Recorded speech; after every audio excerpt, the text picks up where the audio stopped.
তিনিচুকীয়াৰ গুইজানত স্কাইলেণ্ড ইক' ৰিজৰ্ট পৰ্যটকৰ বাবে মুকলি। প্ৰাকৃতিক পৰিৱেশত অৱসৰ বিনোদনৰ বাবে ব্ৰহ্মপুত্ৰৰ বালিচৰত সজাই তুলিছে স্কাইলেণ্ড ইক' ৰিজৰ্ট। কিছুদিন পূৰ্বে তিনিচুকীয়াৰ গুইজানত মুকলি কৰা স্কাইলেণ্ড ইক' ৰিজৰ্টখন যোৱা বছৰত আৰম্ভণি কৰিছিল। স্কাইলেণ্ড ইক' ৰিজৰ্টৰ স্থানীয় দুজন যুৱক ক্ৰমে সঞ্জয় দাস আৰু মনু শৰ্মাৰ উদ্যোগত হোৱা ৰিজৰ্টখনত বহু ধৰণৰ আকৰ্ষণীয় মনোৰঞ্জনৰ সামগ্ৰী আছে। পেৰামটৰ, পেৰাহেইলিং, হট এয়াৰ বেলুন, বানানা ৰাইড, হৰ্চ ৰাইড আৰু বহুতো। পৰ্যটকৰ বাবে বিভিন্ন সা-সুবিধা উপলব্ধ ৰিজৰ্টখনত অসম চৰকাৰৰ মন্ত্ৰী সঞ্জয় কিষাণ ডাঙৰীয়া, ডিগবৈ বিধায়ক মাননীয় সুৰেন ফুকন আৰু চাবুৱাৰ বিধায়ক বিনোদ হাজৰিকাই বিভিন্ন সময়ত দিহা পৰামৰ্শ প্ৰদান কৰি আহিছে।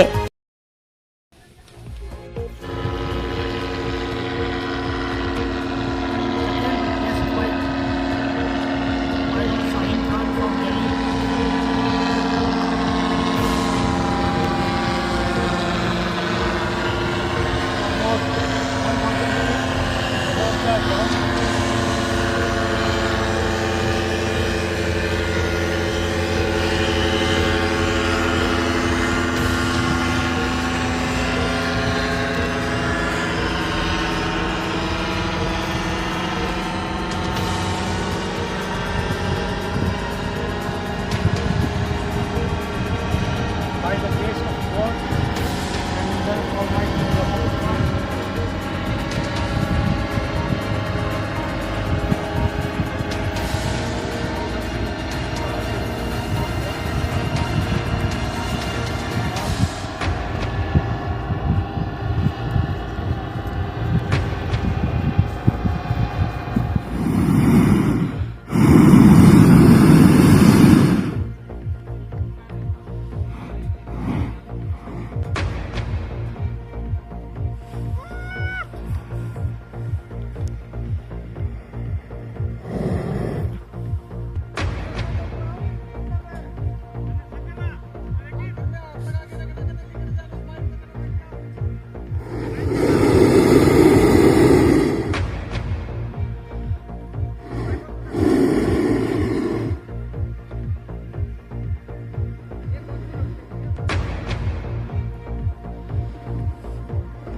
खींचो, लगाम खींचो, खींचो लगाम। अरे आराम से भाई। वीडियो बना रहे हैं? हाँ, घुमाओ। वीडियो बना रहे हैं ना? हाँ, इधर इधर।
নিশ্চয়তে গুহিজান এক আকৰ্ষিত অঞ্চল। ইয়াত বিশেষভাৱে ব্যস্ততাৰ মাজত যিসকল লোক সদায় ব্যস্ত থাকে, কিন্তু এই গুহিজানলৈ আহি তেওঁলোকে শান্তিৰে এটা সময় পাৰ কৰিবৰ কাৰণে সকলোৱে বিচাৰে। আৰু যিহেতু আমাৰ সঞ্জয় দাস ডাঙৰীয়াই ইতিমধ্যে এই ব্যৱস্থা স্কুটিৰ জৰিয়তে গুহিজানত সকলোবিলাক ব্যৱস্থা কৰিব পৰাকৈ এটা সুন্দৰ পৰিৱেশ গঢ়ি তুলিছে। গতিকে মই শুভেচ্ছা দিছোঁ ইয়াত সকলোৱে যাতে সুন্দৰভাৱে নিজৰ পৰিয়ালক লৈ এটা ভাল পৰিৱেশত এটা দিন তেওঁলোকে পাৰ কৰিব পাৰে। আৰু বিশেষভাৱে যিসকল ল'ৰা ছোৱালী আছে তেওঁলোকেও এই প্ৰকৃতিৰ মাজত এটা সময় থাকি তেওঁলোকে প্ৰকৃতিৰ লগত বিলীন হৈ তেওঁলোকে শান্তিৰে এটা সময় পাৰ কৰিব পাৰে আৰু বহুত কথা তেওঁলোকে জানিব পাৰিব গুহিজানৰ বিষয়ে, ইয়াৰ পৰিৱেশৰ বিষয়ে। লগতে ডিব্ৰু চৈখোৱা লাগি আছে। ডিব্ৰু চৈখোৱা হ'ল আমাৰ সপোন। ডিব্ৰু চৈখোৱাক আমি কাজিৰঙাতকৈ আগত লৈ যাব পৰা সম্পূৰ্ণ সম্ভাৱনা আছে। আৰু ইতিমধ্যে আমাৰ চৰকাৰে এই ডিব্ৰু চৈখোৱাৰ ওপৰত যথেষ্ট গুৰুত্ব দিছে। আমি আশা কৰিছোঁ ডিব্ৰু চৈখোৱা খুব সোনকালে অসমৰে নহয়, ভাৰতবৰ্ষৰ নহয়, বিশ্বৰে এক বিশেষ স্থান হিচাপে সকলোৰে মন জয় কৰিবৰ কাৰণে সক্ষম হ'ব। চৰকাৰে কাম কৰি আছে। গতিকে মই শুভেচ্ছা দিছোঁ আগন্তুক দিনত বিশেষভাৱে আগবাঢ়ি। স্থলী ইতিমধ্যে যথেষ্ট সুনাম আছে।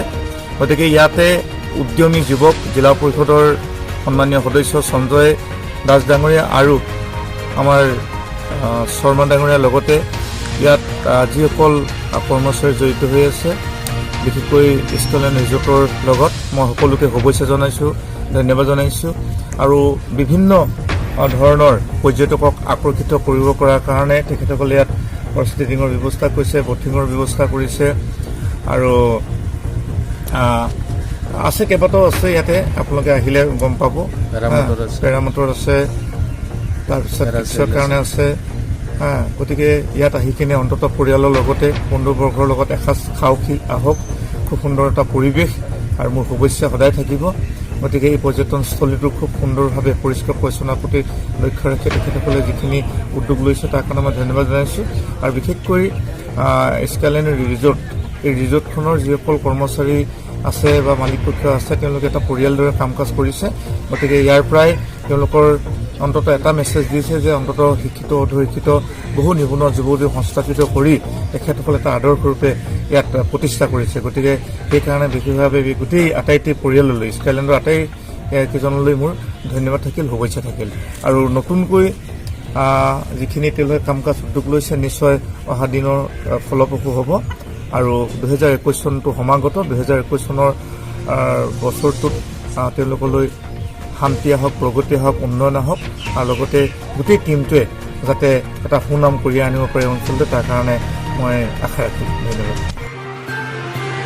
গুইজানৰ পৰা সঞ্জীৱ দাসৰ ৰিপৰ্ট, প্ৰতিদিন লাইভ আছাম।